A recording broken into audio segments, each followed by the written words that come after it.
আর্জেন্টিনার কট্টর সমর্থক সাকিব আল হাসান। বহুবার তাকে দেখা গেছে মেসির জার্সি পরে কিংবা বার্সেলোনার মাঠে ঘুরে বেড়াতে। অথচ সেই সাকিবই এবার বলছেন ডিফেন্ডিং চ্যাম্পিয়ন আর্জেন্টিনার বিশ্বকাপ জয়ের সম্ভাবনা কম, বরং তার চোখে বিশ্বকাপ জেতার বড় দাবিদার পর্তুগাল। সম্প্রতি off screen with Sayed Zaman পডকাস্টে ফুটবল নিয়ে খোলামেলা কথা বলেন বাংলাদেশের এই সাবেক অধিনায়ক। এবারে বিশ্বকাপ হবে যুক্তরাষ্ট্র, কানাডা ও মেক্সিকোতে। বর্তমানে যুক্তরাষ্ট্রে অবস্থান করছেন সাকিব, ফলে বিশ্বকাপ তার একদম কাছেই। কিন্তু তারপরও এখনও টিকিট কাটেননি তিনি।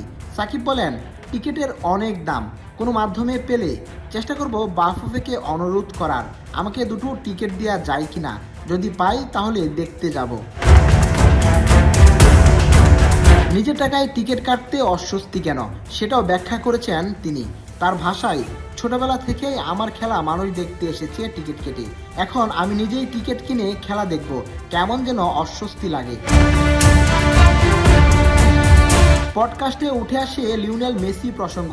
মেসি যেহেতু যুক্তরাষ্ট্রেই খেলছেন, তাই তার কাছ থেকে টিকিট নেওয়ার সুযোগ আছে কিনা সেই প্রশ্ন করা হয় সাকিবকে। তবে এমন কোনো ব্যক্তিগত যোগাযোগ নেই বলেই জানান তিনি। এ সময় ব্রাজিল নিয়ে নিজের অবস্থানও পরিষ্কার করেন সাকিব।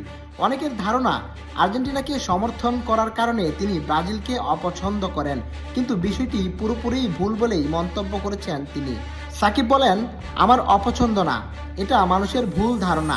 আমি সাপোর্ট করি আর্জেন্টিনা, তার মানে এই না আমি ব্রাজিলকে অপছন্দ করি। এই চিন্তা থেকে বের হয়ে আসা উচিত। এক দলকে পছন্দ করবেন মানে এই না অন্য কোনো দলকে দেখতেই পারবেন না। এখানে চিন্তার সংকীর্ণতা আছে। রোনালদো ফ্যান হলে মেসিকে ঘৃণা করতে হবে এমন না। রোনালদোর খেলাও ভালো লাগে, তবে মেসিকে বেশি পছন্দ করি। বিশ্বকাপ ফেভারিট নিয়ে কথা বলতে গিয়ে বেশ কয়েকটি দলের নাম নেন সাকিব। তার মতে পর্তুগাল ন্যাশনাল ফুটবল টিম এবার অনেক শক্তিশালী দল। একই সঙ্গে ফ্রান্স, ইংল্যান্ড, স্পেন ও ব্রাজিলকেও এগিয়ে রাখছেন তিনি।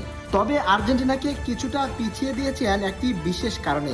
সাকিব বলেন, আমি মনে করি ফ্রান্স এখনও অনেক শক্তিশালী, ইংল্যান্ড ভালো দল, স্পেন ভালো দল, আর্জেন্টিনা 4, ব্রাজিল 5, এই 4টা থেকে একটা। না, পর্তুগাল ভালো দল, পর্তুগাল অনেক ভালো দল। এ কয়টি বিশ্বকাপ জয়ের জন্য ফেভারিট।